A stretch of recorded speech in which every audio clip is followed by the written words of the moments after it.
Good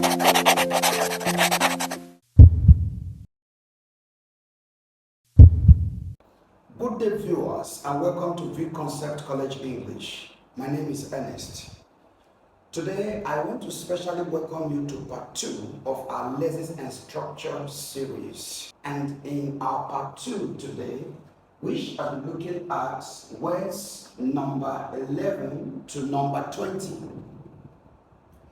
Number 11, we have ceased, between, among, each other, one another, fatal, ghastly, can't, cannot, altogether or together, illusion, allusion, capital, compliment, complementary. Many of them are homophones, that is, sound alike.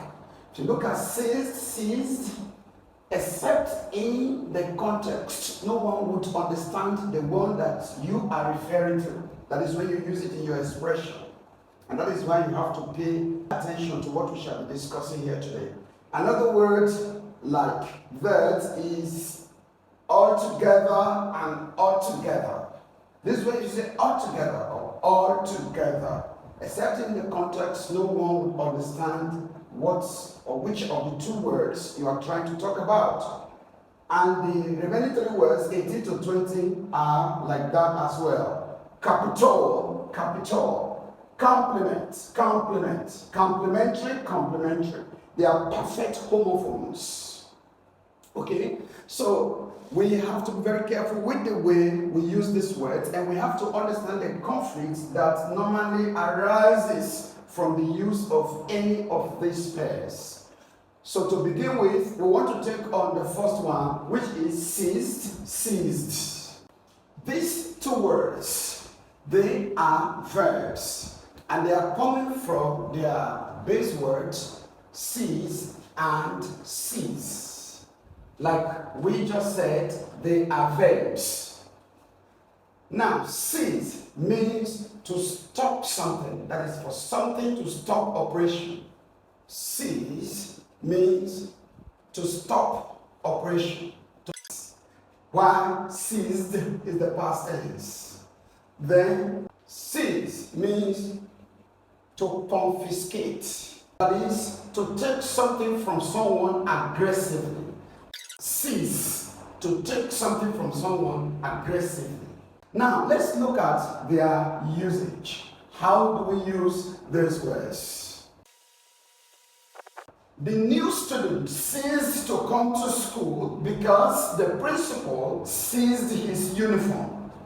Good. So this is an expression, okay, or a sentence that contains the 2 words we are looking at. Seized and seized. So you can interpret it as follows. The new student stopped to come to school because the principal confiscated his uniform aggressively or withdrew his uniform from him. So that's how to use seized and seized. Now let's look at an example of these expressions in past questions. Example, the principal dashed our mobile phones. A, seized, then seized and seized. Good. So going by the explanation we provided above, you can easily see that the correct answer is what? A. The principal seized our mobile phone. So this one means stop to operate. So the principal cannot stop our mobile phones from us. So the correct answer is the principal withdrew or confiscated our mobile phones from us. A. So that is that about seized and seized. Okay, that's number 11. So we move forward to the next one, which is number 12, between/among. Now the next one, you have between and among. Between and among. The first thing we have to establish is that these words are prepositions. Okay, they are prepositions. Fine. Now, what do we mean by prepositions? Remember, A preposition is a word that shows the relationship between two nouns. Okay? So, between is used for showing the relationship between two items. Okay? That is two nouns. While among is used for showing the relationship between three or more items. So, if we have to put that down, then we can say between, okay, for two items. Between is used for two items. Remember, these items can be what? Persons, can be persons, and can be what? Places. Okay? Then you have the next one, which is what? Among. This one is used for showing the relationship, okay, between many items. That is for three or more items. For three or more what? Items. For three or more items, like persons, okay, like persons, or what? Or places. Fine.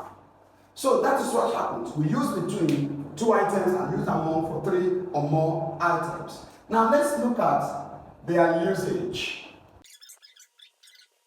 There is a bag between the table and the chair. So since you're talking about table and chair, then you are going to use between to show what is happening, okay, to the two items. Then when you want to use among, good.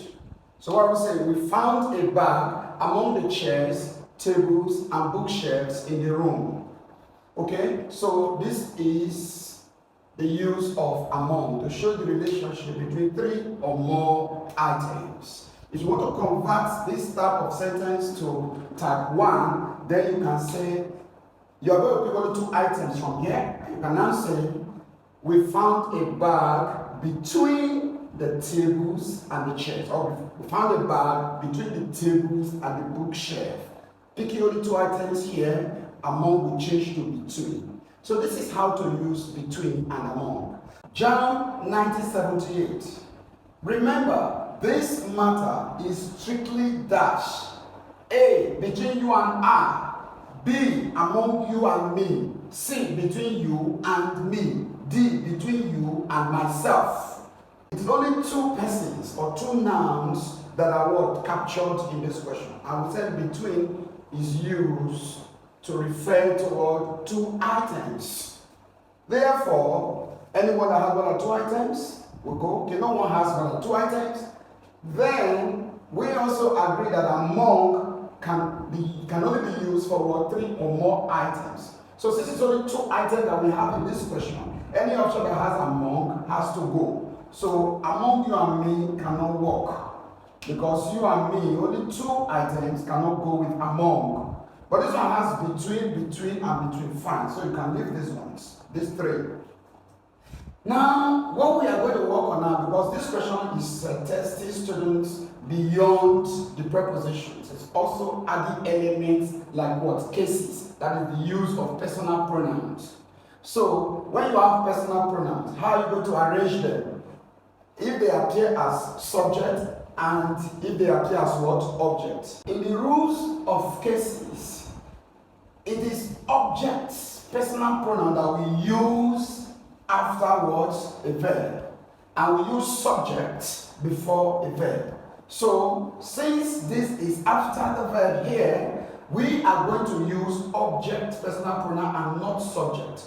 But no, we cannot decide that from you, because you is both subject and object. So this one cannot help us out. So we're now going to look at I and something like myself and what? Me. Fine. So first of all, you remove I because I is subject. And this case requires object. So you remove A. Then you're now left with what? C and D. Between you and me, between you and myself. When do you use myself? Myself is emphatic reflexive pronoun. That is, it is used to refer back to the subject.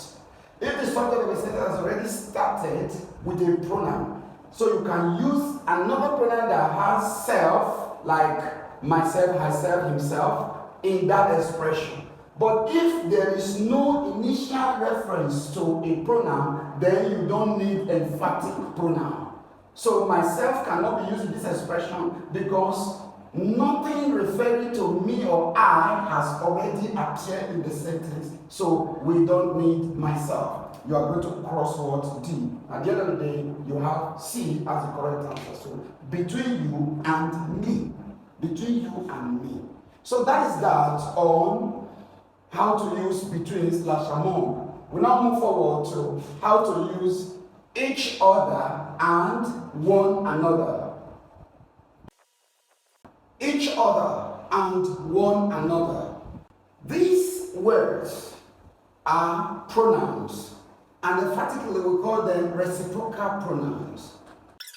Each other, just like the case of between, each other is used for two items, while one another is used for three or more. So this is what we are saying. Each other and one another. So that's what happens. You can say that each other collocates with between, while one another can collocate with what? Among. Now let's look at their usage. Jim and Janet like each other. Jim and Janet like each other. So this is the case of what? Each other. Used for two nouns. Jim and Janet. So this means Jim likes Janet and Janet likes what? Jim. So it's reciprocal. Then how are we going to use one another? You can have something like this. I can say, so this one reads, Jim, Janet, and John like one another. So this means Jim likes Janet and likes John, John likes Janet, and Jim likes John, just like that. So it's reciprocal. The verb here, like, is reciprocal. It's equally shared by all the parties involved in what? In the expressions. So this is how to use these expressions in what? Everyday English. So we shall now look at their appearance in past questions. Example, WAEC 2017.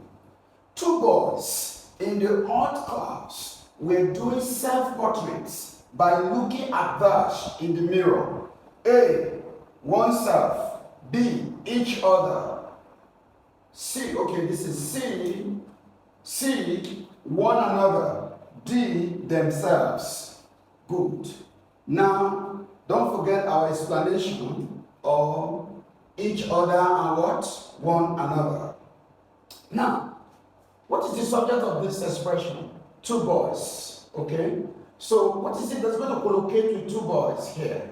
Are we going to say oneself? No, oneself cannot collocate with two boys. Each other can collocate with two boys. But the way this expression is used, that two boys in the art class were doing self-portraits. They have already made a reference to what? The doer of action in this expression. That is the nominative. Two boys. Okay? Now, the pronoun that they want us to pick is referring back to the nominative. And in English, we call that emphatic reflexive. So, it's not the case of reciprocity that is happening here. Okay, it's not like the two boys, one is working for this and the other one is working for the other. Okay, that is when you can choose each other. So in this case, we're not going to use each other. Therefore, B will go. They now have what? One another and what? Themselves. And you know very well that one another can only collocate with three or more persons. So because they said two boys, one another cannot go. Fortunately or fortunately, we are going to be left with only one option. And it will be a perfect word fit for this question. Because they said two boys. Okay? Now, themselves, the object of these two boys is going to be them. Why? If you choose a pronoun to replace two boys here, you're going to have they. So the subject is they and the object is them. And then because the pronoun we are using here is referring back to the subject, then it must be adjectival pronoun. That is the pronoun that has what? Self with it. Okay, so you are going to choose option D, themselves. Two boys in the art class were doing self-portrait by looking at themselves in the mirror. So that is that on each other / one another. We now move forward to number 14, Feta stroke Ghastly. Feta stroke Ghastly. These two words can be relatively easy to understand. Okay, if you try to understand their usage in everyday English. All right, first of all, we have to establish that they are adjectives. Sometimes we wonder, how will I know a word that is an adjective and a word that is an adverb or a noun? Let me explain the case of adjectives so that as we move on with other words, then as occasion demands, I can come up with an explanation for what others. If a word is standing before a noun in an expression, then you will just know that that word is what? Is an adjective. So that is if the word is qualifying a noun. If I say fatal accident, you can see that fatal is modifying accident. So it's beautifying or qualifying accident in that expression. If I say ghastly accident, so the ghastly is standing before accident. These two words usually stand before accident in any case. All right. So at the end of the day, you are going to have something like what? Fatal accident, like I just explained. Okay. Fatal accident. Then you can have ghastly accident. Ghastly what? Accident. Fatal accident and ghastly accident. An accident is said to be fatal if death is involved. Okay? If it results in death. If it results in what? In death. Full stop. Whether death of one passenger or of the driver or of everybody in the vehicle, then you're going to say it's a fatal accident. But if it does not result in death, then you say it's a ghastly accident. So it's as simple as that. Example, WAEC 2009. Many people were seriously injured in the dash accident. Fortunately, nobody died. Right. A, ghastly. B, fatal. C, reckless. D, dangerous. Now, remember the explanation that we gave here, that fatal is when it results in death. Ghastly is when it does not result in death. But see what this question is saying now. Fortunately, nobody died. So if nobody died, it's going to be ghastly or fatal. The answer is what? Ghastly accident. So it's as simple as that. Let's then move forward to the next element, which is 15. Can't, cannot, and cannot. Item 15. Can't, cannot, cannot. Now these words are very, very funny because their sound is what? Is the same. So they sound alike. So we're going to start this way. Looking at the first one, can't. Alright, can't. This is simply what? A contraction. Can't is a contraction of what? Cannot. Contraction means when you bring a word together and omit a letter, okay, from that word by using apostrophe. That's contraction. Now, what then is the meaning of what? Cannot. Cannot. That is, when can and not are joined together, it means to be unable to be unable or not allowed to do something. So that is the meaning of what? Of cannot. That is, when can and not are joined together. Now, what about when can and not are separated? Can and what? Not. When they are separated. You have to be very careful here. When you are trying to say that someone is not allowed to do something, don't make the mistake of separating not from can. Because cannot is a conjunction which is used to say additionally. It's a correlative conjunction. When you say that something is a correlative conjunction, you mean that there is something that we usually collocate with it or be used together or alongside with it.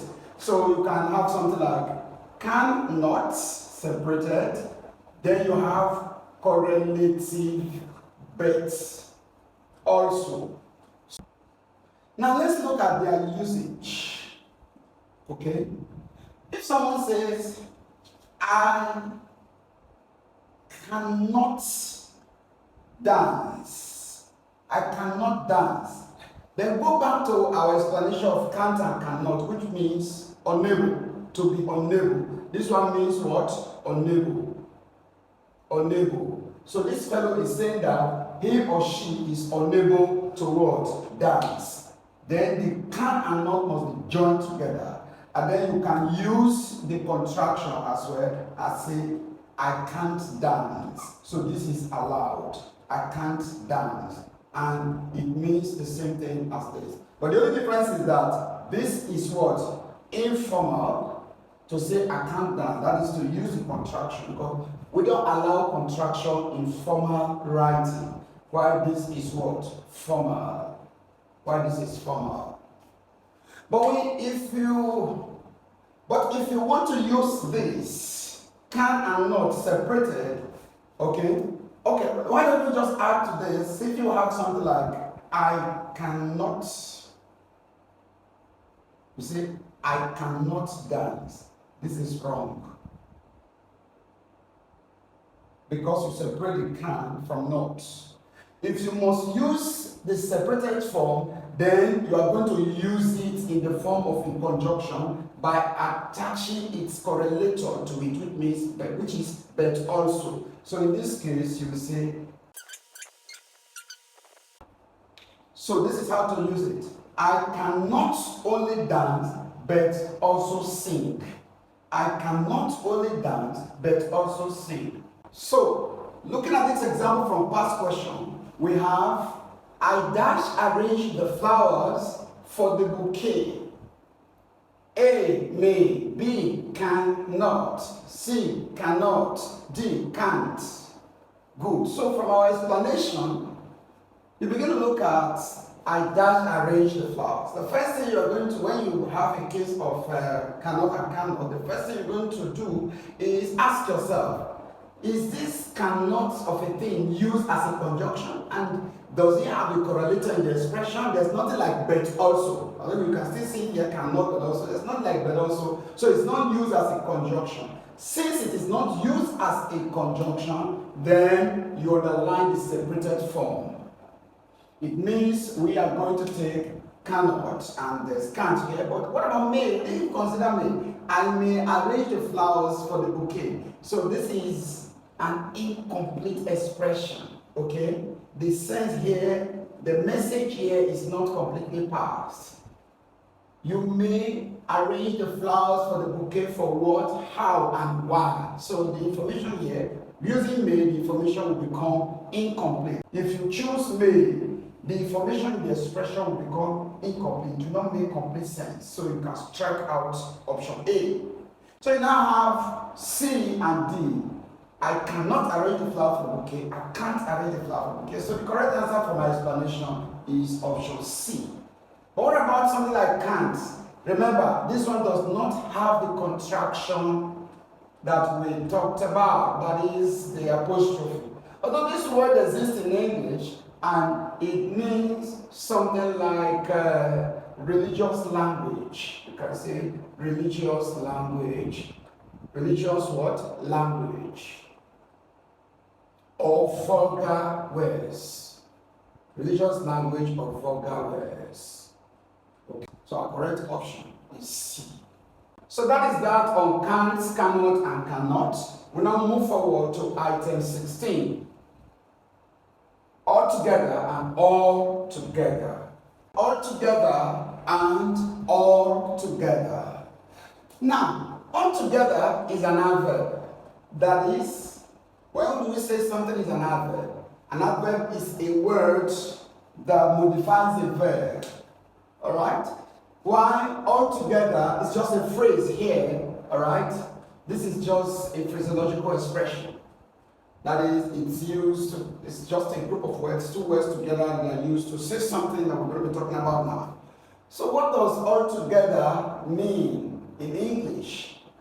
When you use the word altogether, this adverb, you are referring to something like entirely. Say something like entirely.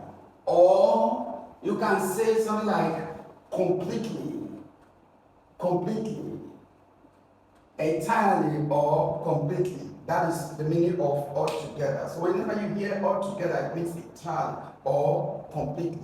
What about when you use the phrase all together? That is, this altogether has double L, but this one has one L. So that is the way to differentiate between them. So this one means everything together. This one means everything together,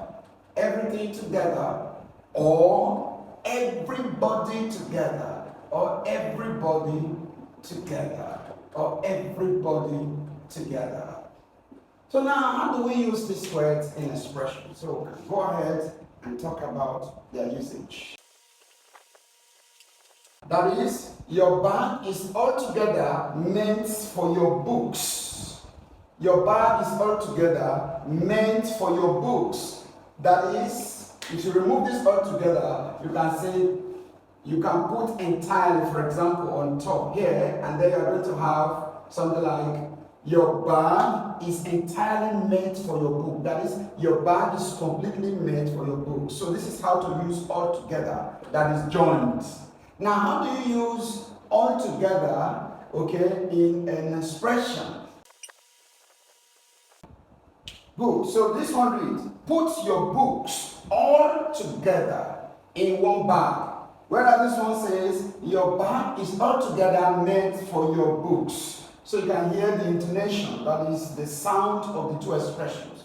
Put your books all together in one bag. So this is how to use everything together. That is, put your books, everything together in one bag. Then this one means your bag is entirely made for your books. So here we have some examples.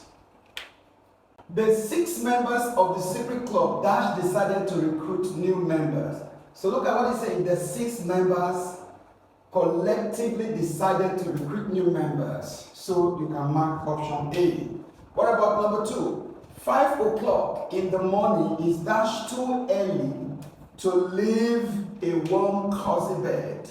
So all together too early or all together too early. That is, it is completely too early. So this one is not talking about everybody or everything put together. It's talking about entirely different. So you say 5 o'clock in the morning is entirely too early to leave a warm cozy bed. So that is how to use all together and all together. All together and all together. So we move on to item 17, which is illusion and allusion. Item 17, we have allusion and illusion. Take note that the two words are what? Nouns here. Alright, so any word that ends with I-O-N is a noun. Which words are nouns? Now what's the meaning of allusion?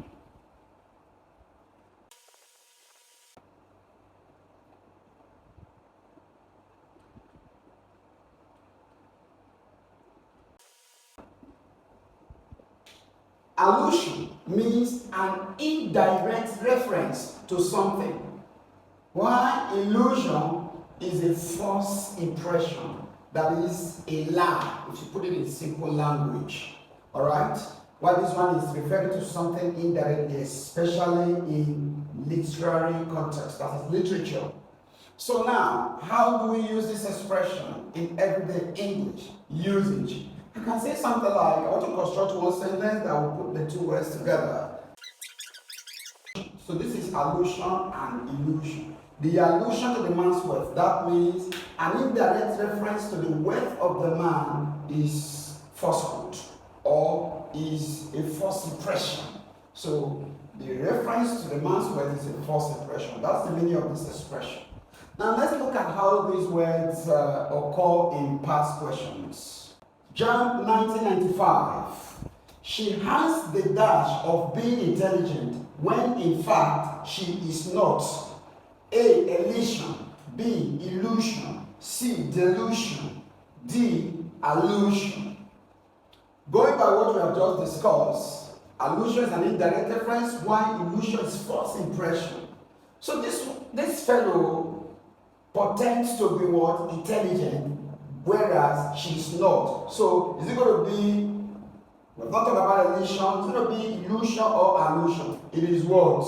Illusion. So the fellow has a false impression of being intelligent when in fact she is not intelligent.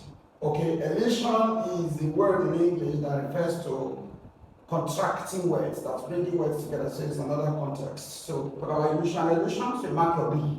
So that is that about illusion and allusion. Now let's move forward to item 18, which is capital and capital. For item 18, we have capital and capital. Now, what is capital? The first one, capital. I want you to understand that, first of all, the two words are nouns, all right? They are both nouns. Capital with O means a large building. A large building where government officials hold meetings. A large building where government officials hold meetings, especially in the United States of America. Then what about capital? The one spelled with A. This one can mean three things in English. So here are three meanings of capital with A. Funds for starting up a business, or a city serving as official seat for government, or uppercase letters. So you can use capital to refer to any of these three things. But capital is essentially, okay, a reference to a large building where government officials hold their meetings. Usage.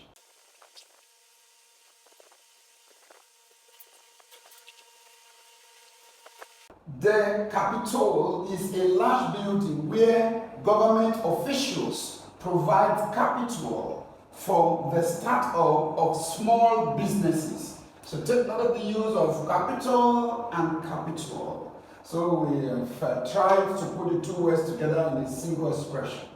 Alright, so that is how to use capital. Now, let's see how these two words appear in questions. In order to build the breathtaking dash building, the young government of the United States had to borrow dash from other nations. A. Capital, capital. D. Capital with A, capital with A. C. Capital with O, capital with O. Capital with A, capital with O. So what they are going to build, the type of building they are going to build is going to be a capital building. That means for the first space, you must take the one that has O. This one has O, you leave it. The first space, this one doesn't have O for the first word, you remove it. This one has O for the first word. This one doesn't have O for the first word. So what? B and D can go because they do not have the capital with O to fill the first blank space. Then, for the second blank space, we're going to consider an option that what fits into borrowing, or the one that relates to fund. And from my explanation, is capital. Therefore, our correct option is A, capital. So that is that about how to use capital. We now move to item 19, which is complement and complement. Item 19, complement and complement. Now, like I said at the beginning, you have to be very careful with these words because they are perfect homophones. They perfectly sound alike. The only difference between them is that one is spelled with E while the other is spelled with what? R. So, first of all, the words are both nouns because we use them to refer to something. Okay. Now, how do we use this word? If you look at this, complement, that is the first one, you try to imagine a word like complete. Fine, and that's exactly where this word is headed to. So we can say this one, complement with E, is something that completes or perfects another. Something that completes or perfects another. Now, what about the second word, which is spelled with I, complement? Then the second one means to praise someone or to congratulate someone. To praise someone or to congratulate them. To congratulate them. So that's the meaning of compliment, okay? And that is compliment and complement, the one spelled with E and the one spelled with R. Now let's look at their usage.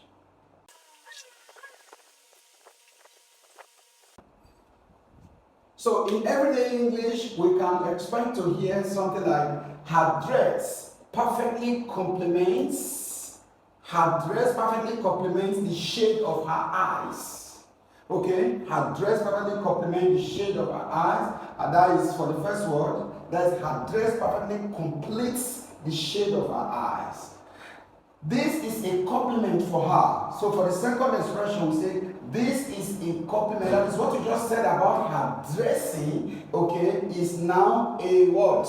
A praise for her. So you say her dress perfectly complements the shade of her eyes. This is a compliment for her. So this is a way that you can use these two words in English.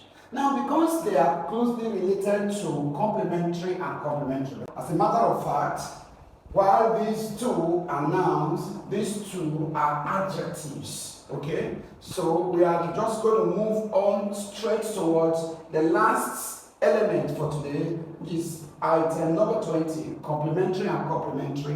And we talk about how they relate to complement and complement. I'll take one final example. Item number 20, we talk about complementary and complementary. So these words are the adjectival form of the initial word we just discussed, which is complement and word complement. Let's look at these words and how they can stand before certain nouns in expressions. So this is appraiser, that is, the principal made certain remarks to praise my essay. Principal made complimentary remarks about my essay. So you are going to use the one with I. Good. What about the case of the other one? Complimentary. We can have something like, she wore a new outfit with a complimentary scarf. So what we are saying here is complementary with E, like I told you. Imagine a word like completing. So the outfit she wore, okay, she added a scarf that completed the outfit, okay? This one dressing to match. Alright, so this is what we are saying, okay, about how to use complementary and complementary with R. So now let's look at how these words occur in past questions. Example, WAEC 2020. The manager was not in when Adu called, so he left his dash card.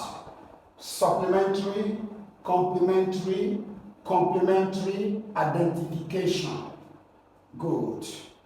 Now, let's look at this.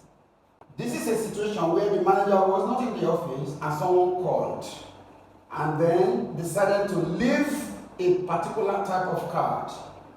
So what type of card is this person going to leave? Going by our explanation, we have complementary and complementary. Complementary means to complete. Is the person going to leave a card that is completing certain things? No. We cannot talk about complementary card. So anytime you hear complementary card, it's definitely not the one with completing. So it's the one with greeting. Okay? So like the one with greeting is the one with I. So you can remove the one with completing C and let that one go first of all. But we're not going to rush to pick B because we still have supplementary. But take good note that a word like supplementary means the same thing as complementary. Supplementary means the same thing as complementary, or just to complete things. So this is like a synonym of complementary. Therefore, you can cross it out. At the end of the day, we are now having B and D left. We're now going to say complementary card, identification card.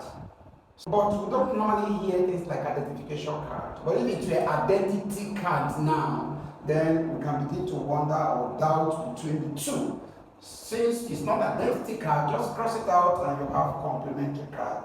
And fortunately, it is complementary card that you can usually leave for people to get back to you afterwards. So that is how we come to the end of the second out of the 10 videos in our Lexis Structure series entitled 100 Commonly Misused Words Used in Wired Neko and Jam Lexis Structure. See you again for the continuation of this series over the part 3. Stay blessed.